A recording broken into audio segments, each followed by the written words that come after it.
I mean, after long months of COVID, like it's great to be here all together. So I don't want to give you a hard time just by bringing you back into all we went through, but I must. So it will be 3 intense minutes. So the problem is a monster problem. So we don't only have just pandemic coming probably again, but we have like over 4 million people dying of air pollution every year. So at the end, if we look at the number of victims of COVID, and we compare them with what every year we have as a toll, I mean, the picture is clear. So we have 3 scenarios ahead. The first is showdown. That means we impacted by something that could be COVID, could also be another virus tomorrow, could be air pollution, could be whatever you want in the air, and we just go through. That's what we did with COVID. Or we have lockdown, so we are locked.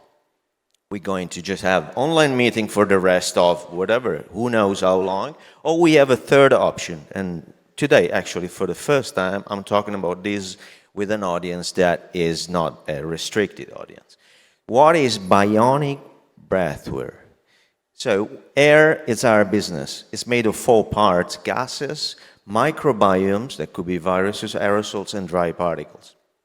Bionic Breathware is just a concept that applies the most sophisticated technologies, nanotech, bionics, and microrobotics to breathing. So you don't want to have a system that is just hindering you in any way. So therefore, we place units that are very compact, basically in touch with the body, and we have a very innovative mask system.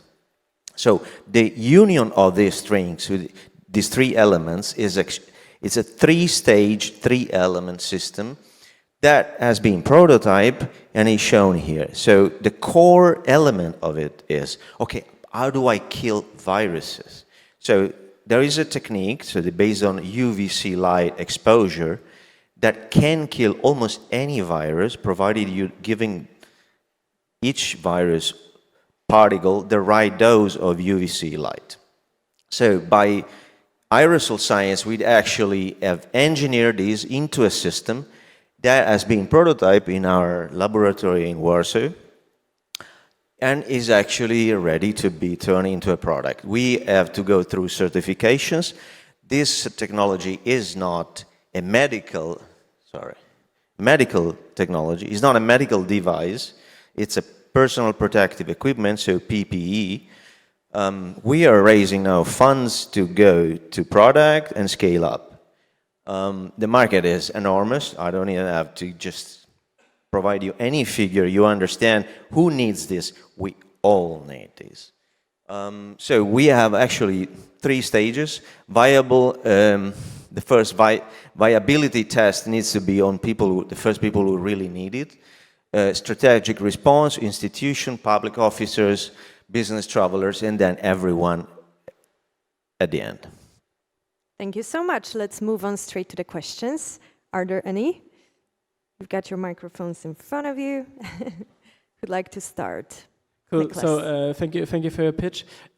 Just my first question is, I mean, you're still very early, but who will be the target customer in the end? Will you sell the B2B? And also, I mean, I can imagine it's really expensive. So do you still target then also B2C customers in the end? Well, you could be one of the customers. I think so. We all are possible customers. Again, so the air threats are there. We can turn the head and look at the other direction. We can also think like, now it's over. The next pandemic will be here in 20 years. So we actually don't know. So this is a tool that once it's there will be basically purchased by people, by companies, by governments. Every pandemic can be stopped if you take it when it's an epidemic. So that means if tomorrow in South America there is an incredible virus popping up, by having a system like this, we will provide the famous barriers between borders that are the things that will allow to stop a pandemic. So we'll be here sitting and meeting live for the rest of our life, provided that we think about it now, not later. So as for the stage, we actually have proven the concept. We're going through the IP stages. However, it's clear that the cost of this object is around 500 euro. It is also clear that if we go to the last strategic stage, that is everyone uses it, I guess the government will kick in and say, okay, well, I make sure that at least 1 million of my citizens are co-funded in the purchase of a system. So there's public co-funding, so it's like whatever, they give you money if you buy a new car, I would say that every government should give citizens some money to buy a Bionic Breathware system or another brand if ever comes. What is the weight of the device? That's first question, super quick. And have you had any pre-discussions with potential buyers of it, like either consumers or hospitals and so on? So this is one of the lab prototypes. So this is actually an air processing lab pocket size. So the weight of this is about 800 grams. So the customer product will be half of this size and half of this weight. The last part of the question I missed, I think. Have you had any pre-discussions with potential buyers, either consumers or B2Bs? Yes, well, we have already raised some investment. We talk about, but that's an easy topic to talk about during pandemic times. I would say the real barrier in this is just everyone saying, what? Okay, I don't want to live with a mask. I don't want to even think about wearing a mask. So I would say psychologically, we have this kind of barrier. The second barrier that came up talking to institutions is actually a strategic direction towards vaccination. So all countries now, they care a lot that everyone goes for a vaccine.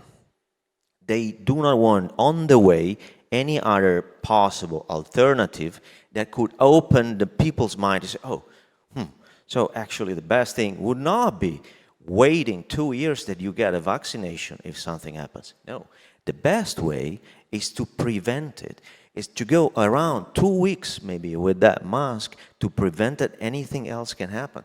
So it is clearly, a clear different approach, and at the moment talking to institutions is definitely not on top of our list. Thank you, Mauro. Unfortunately, we ran out of time, but thank you so much. Big applause for Mauro.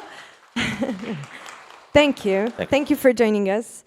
All right, next up, we've got Cher P and Mateusz. Mateusz, please join us on stage. This is the last